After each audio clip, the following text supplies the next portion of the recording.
É isso aí, vamos à nossa videoaula de hoje, por isso, seja bem-vindo, seja muito bem-vindo, gente boa. Vamos seguindo nesse projeto de aprender a palavra de Deus, versículo a versículo, trabalho inédito e exclusivo que você só vai encontrar aqui. E nesse vídeo a gente vai pensar a respeito do seguinte: qual a relação entre a mudança de identidade e a idolatria? Fundamental, não deixa de aprender isso não. Então fica comigo até o final, não sai daí, vamos junto.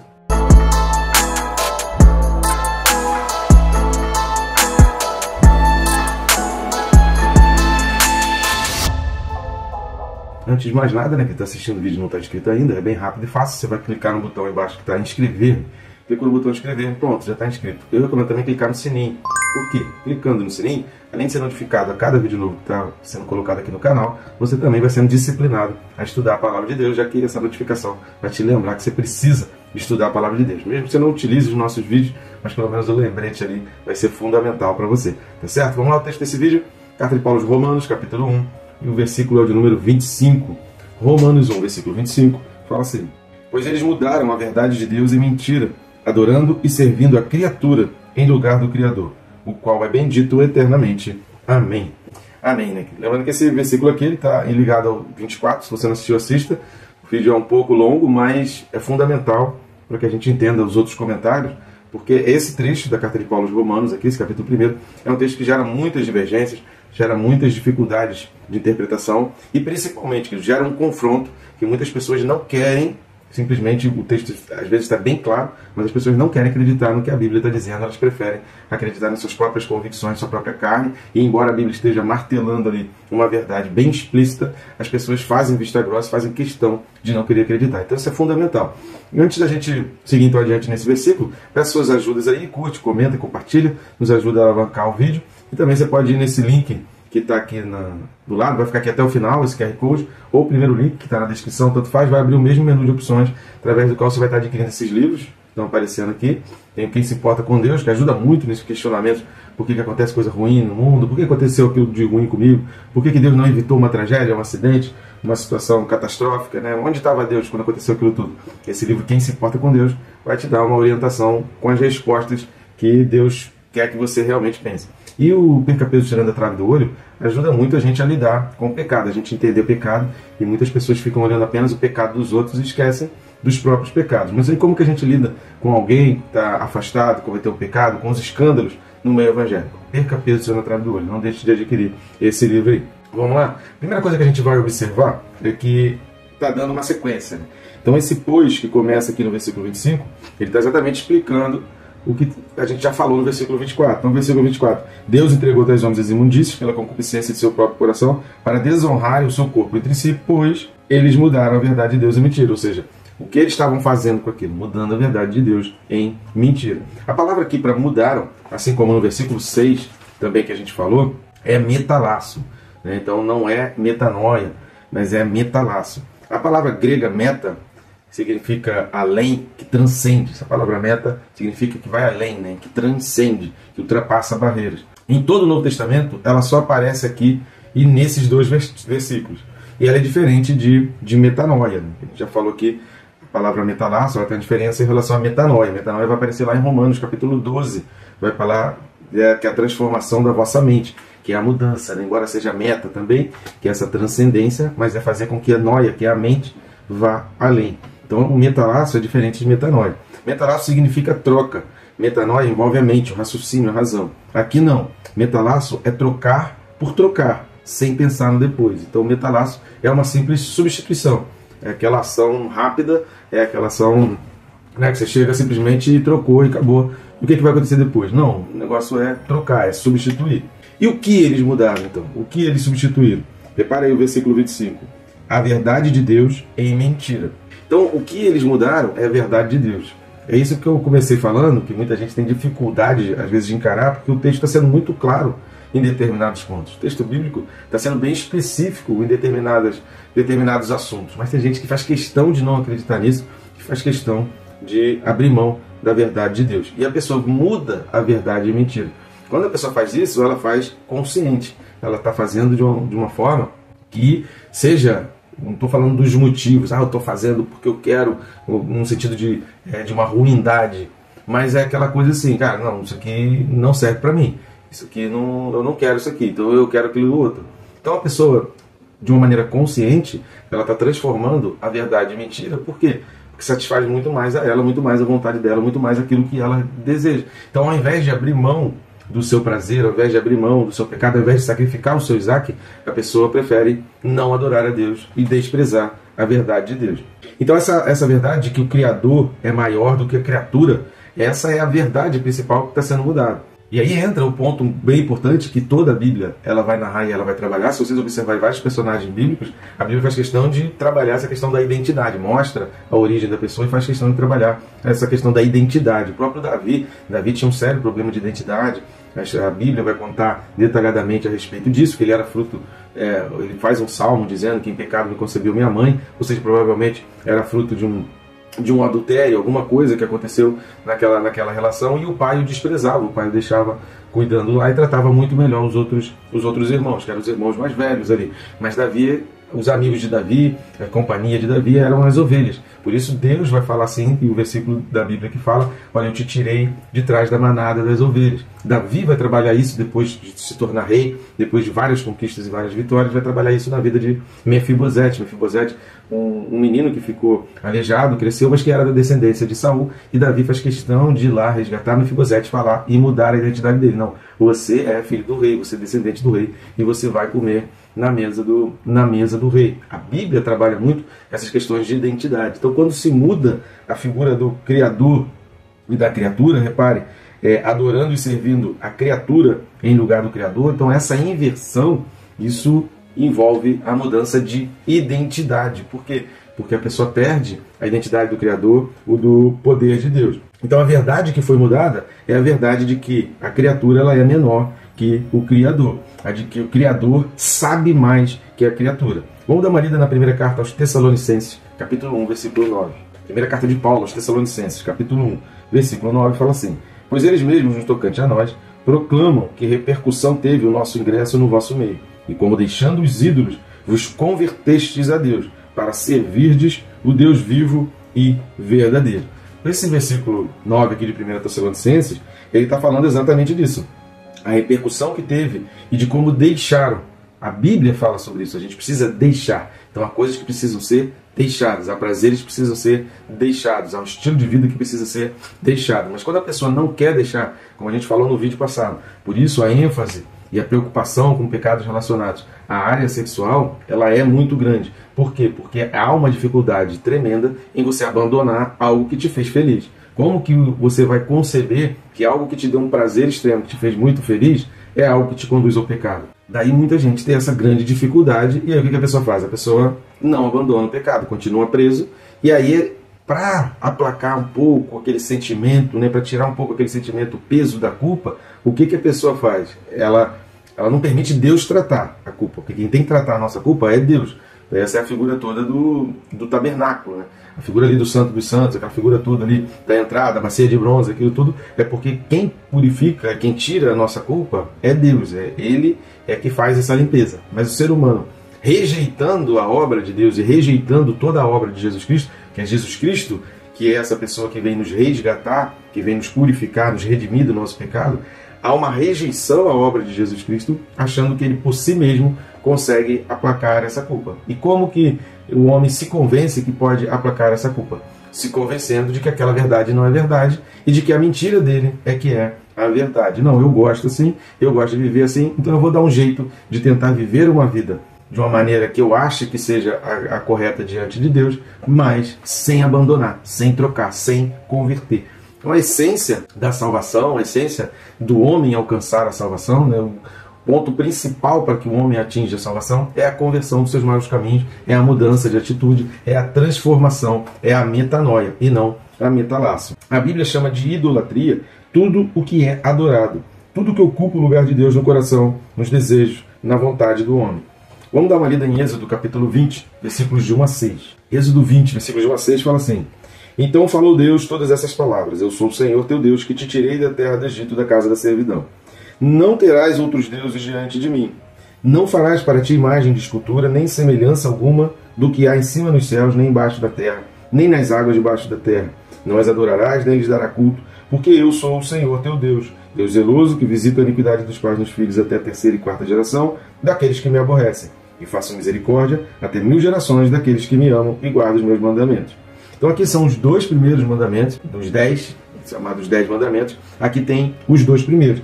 E Deus vai ser bem claro aqui, quando ele está falando não só apenas de imagem, de escultura, mas ele está falando nem semelhança alguma do que há em cima dos céus e embaixo da terra, ou seja, qualquer coisa que pode ser um dinheiro, pode ser uma pessoa, pode ser um desejo, pode ser um prazer, qualquer coisa que você viva para aquilo, qualquer coisa que aquilo te dê um prazer, te dê uma alegria e que você se desprenda de Deus para buscar aquilo dali, aquilo se torna um ídolo. Então tudo aquilo que você quer muito, que você não consegue abandonar, que você não consegue largar, é porque aquilo já se tornou um ídolo. E o ídolo te domina, o ídolo tem controle sobre você. É o ídolo quem dita as normas para você. Então a pessoa vive em função do ídolo. O que Deus quer é que você largue todas essas coisas. E quando está falando de imagem, não está falando de uma construção, de algo físico. Pode ser uma imagem que você tenha na tua mente, pode ser uma memória, como a gente já falou aqui, um desejo, uma vontade, que isso você transforma aquilo numa imagem que você adora aquilo e que você vive para aquilo. É por isso que pessoas vivem nas noitadas, é por isso que pessoas vivem às vezes de noitada em noitada, sai de um lugar e vai para o outro em busca de prazer, em busca de uma essência, porque aquilo é uma imagem, aquilo é um ídolo, aquilo é que dita as normas, aquilo é que domina. Uma droga, né, um cigarro, uma relação, uma pessoa, enfim, tudo aquilo pelo qual a pessoa está se dedicando àquilo, está seguindo aquilo, é o ídolo, e é isso que Deus está falando aqui em Êxodo capítulo 20, no 2º mandamento. O primeiro mandamento é: não terás outros deuses diante de mim. E no 2º mandamento está falando da questão da imagem, que pode ser física, pode ser uma escultura, pode ser de pedra, madeira, mármore, ferro, né, o alumínio, ouro, prata, não importa. A substância pode ser algo físico, mas pode também não ser algo físico, ser apenas um sentimento, uma imagem que você criou, uma figura de alguém, uma figura de um relacionamento, uma figura de uma inversão do Criador pela criatura, algo que você idealizou, também pode ser o seu ídolo. E aí entra a questão do primeiro mandamento, que é: não terás outros deuses diante de mim, ou seja, que venha antes de Deus, que esteja diante da face, dos olhos de Deus, que você rejeite, que você se vire, Deus vai por um lado e você busca o teu ídolo do outro. Vamos dar uma lida também em Levítico, capítulo 26, versículo 1. Levítico, capítulo 26, versículo 1 vai falar assim: não fareis para vós outros ídolos, nem vos levantareis imagem de escultura nem coluna, nem poreis pedra com figuras na vossa terra, para vos inclinardes a ela, porque eu sou o Senhor, vosso Deus. Então a inclinação significa que o teu corpo, a tua vontade, os teus desejos são guiados por aquele ídolo. Isso é inclinação. Tem um desenho animado que há essa pergunta: para que lado a árvore cai? Ela cai para o lado que ela estiver mais inclinada. Então, se você começa a cortar a árvore, você precisa ver para que lado ela está inclinada e você não fica ali embaixo. Né? Você está cortando uma árvore, você tem que ficar do lado oposto, porque à medida que você corte, mesmo que você comece pelo outro lado, mas ela vai cair para o lado que ela está inclinada. E assim também é a nossa vida. A gente acaba caindo no pecado para aquilo que a gente está inclinado, aquilo que o nosso coração está impulsionando, aquilo que o nosso coração está mandando a gente fazer. Então, o que é inclinar? Biblicamente é dar ouvidos, é desejar. Vamos dar uma lida em Isaías, capítulo 32, versículo 9. Livro do profeta Isaías, capítulo 32, versículo 9, fala assim: levantai-vos, mulheres que viveis despreocupadamente, e ouvi a minha voz, vós, filhas que estáis confiantes, inclinai os ouvidos às minhas palavras. Ou seja, por que Deus está falando inclinai os ouvidos às minhas palavras?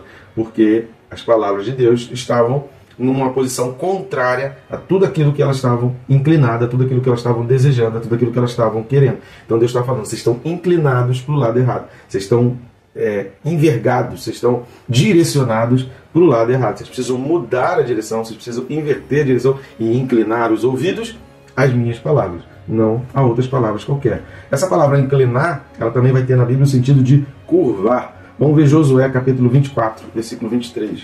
Livro do conquistador, né, conquistador da terra, Josué capítulo 24, versículo 23 fala assim: agora, pois, deitai fora os deuses estranhos que há no meio de vós e inclinai o coração ao Senhor, Deus de Israel. Ou seja, o sentido aqui é que eles se curvavam para não se curvar, né, diante de outros ídolos, e pedir e clamar e colocar o seu coração ali diante daqueles ídolos, e agora eles precisavam fazer isso diante de um Deus que não tem uma imagem visível, mas um coração precisava ter. É por isso que depende da fé. E inclinar também significa ficar de joelhos, voltar-se para. Né? Então inclinar significa voltar-se para. Eu estou inclinado para Deus, eu estou me voltando para Deus, eu estou direcionando os meus pensamentos para Deus, inclinados para a carne. Eu estou sendo guiado pela carne, eu estou sendo direcionado pela carne, eu estou sendo guiado pela carne. Vamos ver ainda 1 Coríntios capítulo 10, versículos do 7 ao 14. Primeira carta de Paulo aos Coríntios, capítulo 10, do 7 ao 14, diz assim: Não vos façais, pois, idólatras, como alguns deles, porquanto está escrito: O povo assentou-se para comer e beber, e levantou-se para divertir-se. E não pratiquemos imoralidade, como alguns deles o fizeram, e caíram num só dia 23.000. Não ponhamos o Senhor à prova, como alguns deles já fizeram, e pereceram pelas mordeduras das serpentes. Nem murmureis, como alguns deles murmuraram, e foram destruídos pelo exterminador. Estas coisas lhes sobrevieram como exemplos, e foram escritas para a advertência nossa, de nós outros, sobre quem os fins dos séculos têm chegado. Aquele, pois, que pensa estar em pé, veja que não caia. Não vos sobreveio tentação que não fosse humana, mas Deus é fiel, e não permitirá que sejais tentado além das vossas forças. Pelo contrário, juntamente com a tentação, vos proverá livramento, de sorte que a possais suportar. Portanto, meus amados, fugi da idolatria. É interessante que Paulo coloca aqui, né, e a gente observando essa carta, a primeira carta de Paulo aos Coríntios, que ele está narrando uma série de fatos que estão descritos, e aí você precisa olhar as referências aqui e ver os textos de Êxodo, de Números, que ele fala. O versículo 8, ele vai dizer: E não pratiquemos imoralidade, como alguns deles o fizeram, e caíram num só dia 23.000. O que ele está falando aqui? A que ele está se referindo? A Números 25, versículos de 1 a 9. Vamos dar uma lida lá em Números 25, de 1 a 9? Diz assim, Números 25, de 1 a 9. Habitando Israel em Sitim, começou o povo a prostituir-se com as filhas dos moabitas. Estas convidaram o povo aos sacrifícios dos seus deuses, e o povo comeu e inclinou-se aos deuses delas. Juntando-se Israel a Baal-Peor, a ira do Senhor se acendeu contra Israel. Disse o Senhor a Moisés: Toma todos os cabeças do povo e enforca-os ao Senhor ao ar livre, e a ardente ira do Senhor se retirará de Israel. Então Moisés disse aos juízes de Israel: Cada um mate os homens da sua tribo que se juntaram a Baal-Peor. Eis que um homem dos filhos de Israel veio e trouxe a seus filhos uma midianita perante os olhos de Moisés e de toda a congregação dos filhos de Israel, enquanto eles choravam diante da tenda da congregação. Vendo isso, Finéias, filho de Eleazar, o filho de Arão, o sacerdote, levantou-se do meio da congregação e, pegando uma lança, foi após o homem israelita até o interior da tenda e os atravessou, ao homem israelita e à mulher, a ambos pelo ventre. Então a praga cessou de sobre os filhos de Israel. Então repare que Deus sempre vai tratar a idolatria, você vai sempre ver essa questão da troca de ídolos como uma prostituição. Então repare como a relação sexual ela tem muito a ver com a troca de identidade e a transformação da verdade de Deus em mentira. Qualquer relação sexual que seja ilícita, e aí eu peço a você para assistir os vídeos correspondentes a Gálatas 5, você procura aí sobre obras da carne, assista os vídeos que tem no nosso canal, tem uma playlist de Gálatas, você vai lá na playlist de Gálatas, vai lá no capítulo 5 de Gálatas, assiste os vídeos ali correspondentes às obras da carne de Gálatas 5, que está disponível no nosso canal, para você entender bastante, porque é muito explicado ali essas questões de relações sexuais lícitas e ilícitas. A relação sexual lícita de Deus é do homem com uma mulher dentro de um contexto do matrimônio, do casamento. Qualquer relação sexual fora do matrimônio e fora de uma relação entre homem e mulher, para Deus é considerado como uma idolatria, porque há uma troca de identidade. Voltando lá para Romanos, Deus ele é bem claro ali quando ele está falando sobre essa questão da identidade, porque a identidade do homem é ser criatura. Então quando ele muda essa figura e ele passa a achar que ele mesmo pode aliviar sua própria culpa sem colocar diante de Deus, sem converter dos caminhos, sem entender que precisa abandonar coisas e que precisa viver para Deus, isso é uma idolatria. Ele está substituindo Deus pela criatura, que em alguns casos é ele mesmo. Em alguns casos ele não está adorando outra coisa, ele está adorando a si mesmo, seus desejos, suas próprias concupiscências. Vamos dar mais uma lida? Primeiro livro de Samuel, capítulo 15, versículo 23. Primeiro livro de Samuel, capítulo 15, versículo 23, fala assim: Porque a rebelião é como o pecado de feitiçaria, e a obstinação é como a idolatria e culto a ídolos do lar. Visto que rejeitaste a palavra do Senhor, ele também te rejeitou a ti, para não ser rei. Então a questão da obstinação, repare que a rebelião é como a feitiçaria, e a obstinação é como a idolatria. Então é como um culto. Repare que está falando aqui, olha, é como a idolatria e culto a ídolos do lar. Repare que essa obstinação, né, pelos prazeres sexuais, pela vontade da carne, por fazer a sua própria vontade, é considerado para Deus como idolatria. Por isso que a gente não pode considerar de pequena importância os pecados relacionados às áreas sexuais. Para terminar, vamos ver Mateus 6, versículo 21 a 23. Evangelho de Mateus, capítulo 6, versículos do 21 ao 23. Fala assim: Porque onde está o teu tesouro, aí estará também o teu coração. São os olhos a lâmpada do corpo. Se os teus olhos forem bons, todo o teu corpo será luminoso. Se, porém, os teus olhos forem maus, todo o teu corpo estará em trevas. Portanto, caso a luz que em ti há sejam trevas, que grandes trevas serão. Deus coloca uma luz em nós. Aqui é o Sermão do Monte, né, de Jesus, ele está falando, Deus coloca uma luz em nós. Mas se a luz que Deus colocou em nós, a gente transformou em trevas, ou seja, a gente mudou a figura, mudou a verdade de Deus, que é do homem adorar ao Criador, e a gente passa a adorar a criatura, mesmo que essa criatura sejamos nós, a gente está invertendo e está em profundas trevas. E aí eu recomendo, para terminar aqui, que se você não assistiu, assista o vídeo anterior, principalmente no final do vídeo, que a gente fala sobre os comentários de Moody e de Barclay. Então assista lá que a gente vai falar, o comentário deles é fantástico, para a gente entender mais sobre isso. Tá bom, gente boa? E Deus te abençoe, rica e abundantemente.